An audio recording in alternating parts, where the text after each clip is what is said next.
No mechanical device has a will of its own, and guns never go off unless somebody causes them to do so. The wound delivered by a bullet can be fatal, so you cannot expect to learn by experience. If you memorize the 4 principles of firearm safety and follow them without fail, you will never have a mishap with a gun. Pay attention.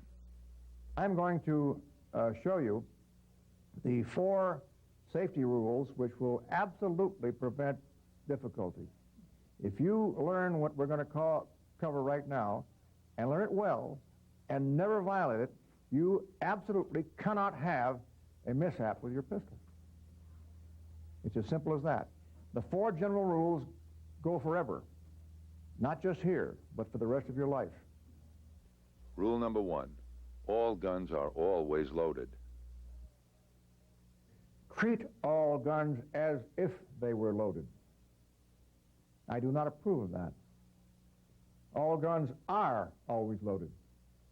And if you don't believe it, you're going to be in trouble.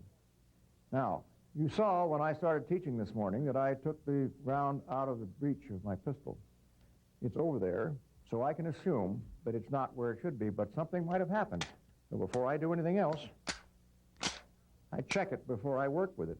Now, when it's in my hand, and I have just looked in the breech, at that point, I can practice with it. But as soon as it goes back into the holster, it's hot again. Now, this is a matter of illusion, you see, because guns can be loaded or unloaded, but don't ever assume that.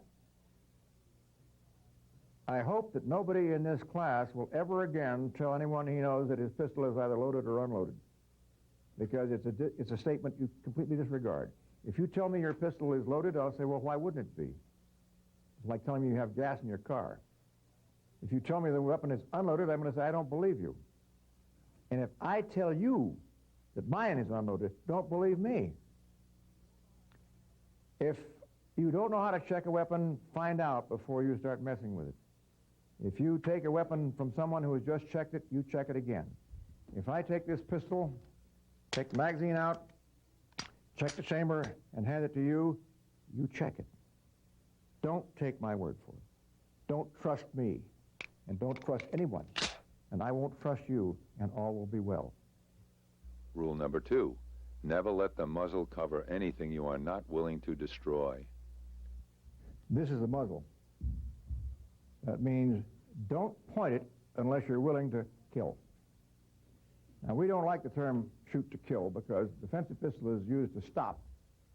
But if you have to stop an adversary, your need must be so great that you don't care whether he lives or not. So if you point a pistol at somebody, you are announcing that you are willing to kill him. Not necessarily going to, but quite willing to. And if anybody ever points his pistol at you, you're going to take it that way. Never let your muzzle cover anything you are not willing to destroy. These people figure they can have a safe SWAT drill. So they get a whole bunch of guys all charging around a house, all presumably loaded with blanks, except one of them wasn't. Death. Your training systems are not important enough for you to violate these safety principles. And say, oh, well, the training won't be realistic if we're losing blanks if we don't point them at each other. Don't do it. Sooner or later, you're going to kill somebody. And that just happened this year.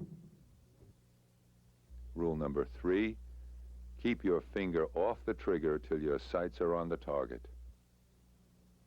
This is a fairly new one in the pantheon, or whatever, the doctrine. You don't see it 5 years ago. But we study these things, and over the past 5 years, I would say that 80% of the nasty mishaps that have come to my attention with firearms were caused by violation of that one. You can't see a picture of a thriller, you know, Schwarzenegger or Stallone or somebody without having him looking like this, and like this, and like this, and like this. You don't do that. This finger is connected to that.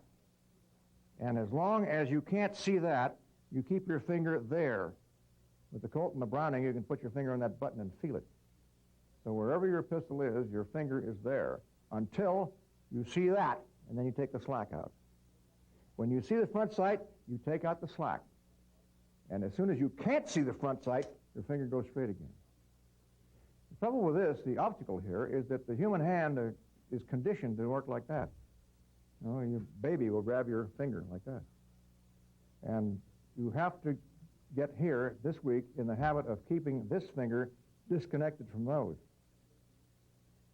Important for safety reasons and important for trigger control, because if you try to fire by closing your hand, you're going to be in trouble. You've got to keep that finger straight. Keep that finger straight until you can see your sights, and don't do anything else. Now, we'll show you tomorrow when you come up on the stroke that your finger enters the trigger guard right there. But that's a continuous flowing motion, and by the time you've touched it, you can see your sights. So, when you're on target, your finger is on the trigger. When you're not on target, your finger is straight. The stroke. Ready? Sit. Down. Sit. Down. Rule number 4, identify your target. Be sure of your target. You know what you're shooting at. You never shoot at a sound. You never shoot at a rustling noise. You never shoot at a silhouette, a shadow, or something behind a screen. You only shoot if you know what you're shooting at. That may put your life in danger, yes, but shooting at someone is not just kind of a scare tactic. It kills. Or you don't say there's somebody outside, let's throw a few shots out there and see if we can run him off. Wrong answer. You may run him off, but it also might be your son. So make sure, not only make sure of what you're shooting at, but make sure of what's on the other side and around it.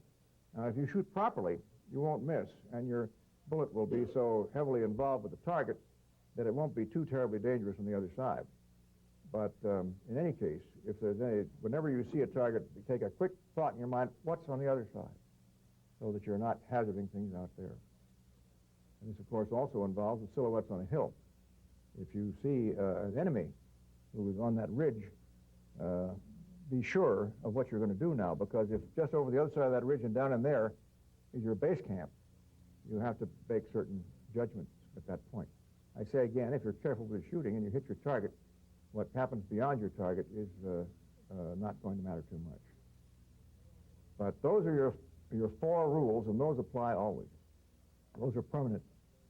They apply yesterday, today, tomorrow, and forever. If you make those rules a part of your personality and make sure that you don't ever make a slip, ever, I'm talking about 100% functioning, you can't have a mishap. It won't happen. And that takes care of that. And that's all we have to know.